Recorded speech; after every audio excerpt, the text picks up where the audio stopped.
Okay. பஞ்சமி அவர்கள் இப்ப நம்ம கடைசி பேட்டி எடுக்கும்போது நீங்க ஒரு விஷயம் சொல்லியிருந்தீங்க. என்னன்னா, ஊர்ல நான் ஒரு வேலை செய்யும்போதோ, நான் இந்தந்த விஷயங்கள்லாம் பண்ணும்போது என்ன அசிங்கப்படுத்தியிருக்கிறாங்க அப்படின்ற மாரி சில விஷயங்கள்லாம் சொல்லியிருந்தீங்க நீங்க. இன்னைக்கு அவங்க என்ன விஷயம் சொல்றாங்க? ஆ அவங்களா? அவங்களாம் அப்படி பாக்குறாங்க. பாக்குறது தான். எனக்கு அ எல்லாம் நடக்குது. இதெல்லாம் இதெல்லாம் சந்தோஷம். இது எல்லாமே நல்லபடியா நடக்குது. அதைய தாண்டி ஒருத்தவங்க நம்மள நெனைக்கிறாங்க. நம்மள வந்து தப்பா சொல்றது, இது என்ன ஓவரா பண்ணுது. ஏன்னா அந்த இடத்துலருந்து வந்தவங்க எவ்ளோ பேரு அத உணரும்போது எனக்கு அது நல்லா இருக்கு. பாத்தியா, நம்மள மாரியே இவங்க நெனைக்கிறாங்களே, அவங்களுக்கு அது புரியுதே அப்டி சொல்லிட்டு. அத புரிஞ்சுக்காத சில பேர் சொல்லும்போது அது கஷ்டமா இருக்கு. ஆனா என்ன கஷ்டப்படுத்துனவங்க இன்னைக்கு அத பாக்குறாங்கன்னும்போது, அதையெல்லாம் தாண்டி அவங்க பாக்குறாங்களா, அப்ப அது நம்ம இங்கே போதும். தான் இருக்கணும். அப்படின்னு தோணுது. ஓகே. அதுதான். அதையும் தாண்டி நீங்க இன்னொரு விஷயமும் சொல்லியிருந்தீங்க. நான் நெறைய அவமானங்கள சந்திச்சிருக்கேன். அதனால நெறைய காயமும் பட்டுருக்கிறேன் அப்படின்ற மாரி சொல்லியிருக்கிறீங்க.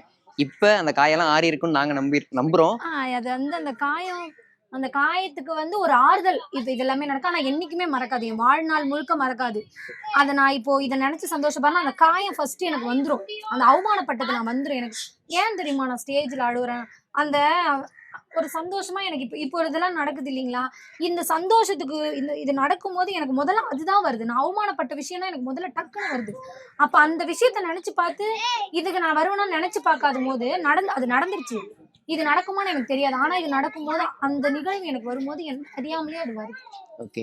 அது அது வேணும்னு அது இல்ல. அந்த சந்தோஷத்துக்காக முதல்ல வர்றது கிடையாது. அன்னைக்கு பட்டமே, அன்னைக்கு அதுக்கு காரணமா நான் இருந்திருக்க மாட்டேன். நான் ஒரு தாட்டி அவமானப்படும்போது, என்ன வேலை செய்ற இடத்துல அவமானப்படுத்தும்போது, முதல்ல நான் டான்ஸ் கிளாஸ் போகும்போது, என் குடும்பத்துல சொல்றதாகட்டும், என்ன ஒரு இடத்துலயும் அசிங்கப்படுத்துறதாகட்டும், சொந்தக்காரங்களே இது வேற மாரி என்ன நெனச்சதாகட்டும், அது எல்லாத்தையும் அத வாங்கிக்கிட்டு நான் அந்த இடத்துக்கு திரும்ப திரும்ப போயிட்டு இருந்தேன். அந்த டான்ஸ்ன்னு ஒரு விஷயத்த பண்ணிட்டு இருக்கும்போது, இன்னைக்கு அந்த இடத்துல இவ்ளோ பெருசு நடக்கும்போது, அவங்களே எல்லாரும் வரும்போது, எல்லாரும் இன்னைக்கு நாங்க இருக்கிறத பார்க்கும்போது, அவங்க பார்க்குறாங்க எனக்கு தெரிய வரும்போது, அவங்க எனக்கு சொன்னது தான் வருது எனக்கு ஞாபகம். அப்போ வந்து அந்த கடவுளுக்கு நன்றி சொல்லிட்டு இந்த சந்தோஷத்த நான் சிரிக்கிறேன். அப்ப அது முதல்ல எனக்கு அதனால தான் அந்த அழுகை வருது எனக்கு. ஓகே. அது எப்பவுமே மறக்காது.